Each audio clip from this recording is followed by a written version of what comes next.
कई सारी साथी महिला सांसदों ने कहा कि महिला को रिजर्वेशन देकर नीचा नहीं दिखाना चाहिए, महिला भी उतनी ही सशक्त है जितना पुरुष सशक्त है। मैं आपसे एक कदम आगे जाता हूं, महिला पुरुष से भी ज्यादा सशक्त है, महिला पुरुष से भी ज्यादा है। मगर समाज व्यवस्था ऐसी बनी है जिसके अंदर इस आरक्षण से अब डिसीजन मेकिंग में, पॉलिसी मेकिंग के अंदर महिलाओं की भागीदारी सुनिश्चित कर दी जाएगी। ये सम्मान करने के लिए एक आरक्षण है। मान्यवर, इस देश में जो भी रहता है जिसकी जड़ें भारत से जुड़ी है, वो कोई भी महिला को कमजोर बनाने की गलती नहीं कर सकता। मान्यवर, दुर्गा, सरस्वती और लक्ष्मी तीन स्वरूप है देवियों के। दुर्गा शक्ति का स्वरूप है, सरस्वती विद्या का स्वरूप है और लक्ष्मी ऐश्वर्य का, वैभव का स्वरूप है। ये तीनों स्वरूपों में हमारे पुरखों ने, हमारी संस्कृति ने मां की ही कल्पना की है, कहीं और किसी की कल्पना नहीं। मान्यवर, मगर प्रॉब्लम क्या है, प्रश्न क्या है? जड़ें भारत से नहीं जुड़ी है।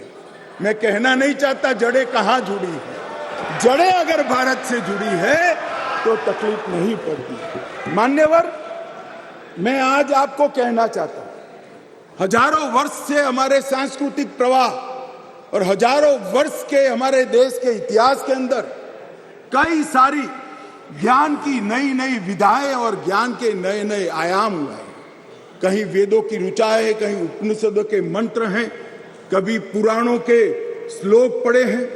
ऋग्वेद के कुल 422 मंत्रों में महिलाओं का महिमा मंडन करने का काम हमारे ऋषियों ने किया है।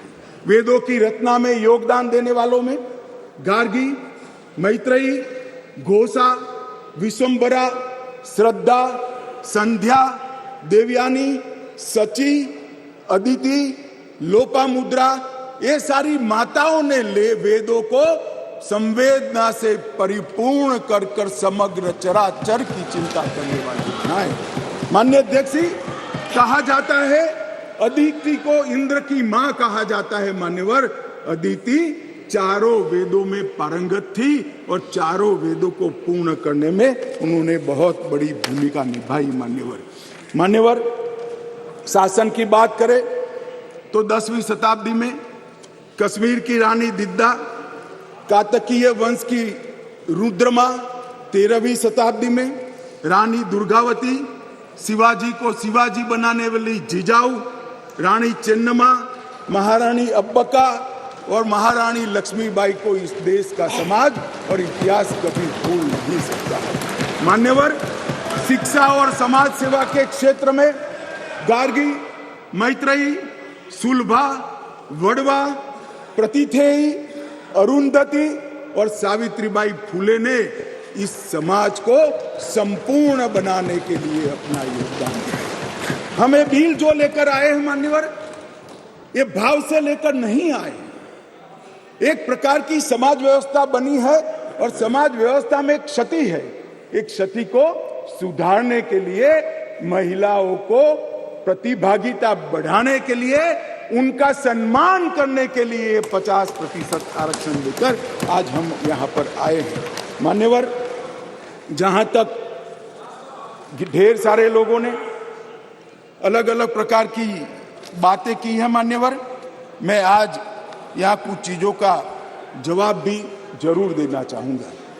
मैं इससे पहले स्पष्ट कर देता हूं, कोई ये जवाब को अपने दिल से न लगा ले। मैं किसी भी दल के खिलाफ बोलना नहीं चाहता।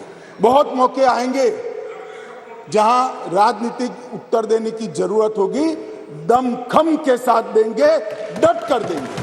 परंतु एक ऐसा मौका है जिसमें ये सदन ने समग्र देश को ही नहीं मान्यवर, आपके माध्यम से समग्र विश्व को ये संदेश देने की जरूरत है कि मोदी जी ने जिसकी कल्पना करी, एक वुमन लेड डेवलपमेंट के लिए पूरा सदन एक मत मान्यवर। मगर कुछ चीजें यहां कही गई है, इसलिए मेरा बहुत जरूरी है कि इसकी स्पष्टता कर दी जाए।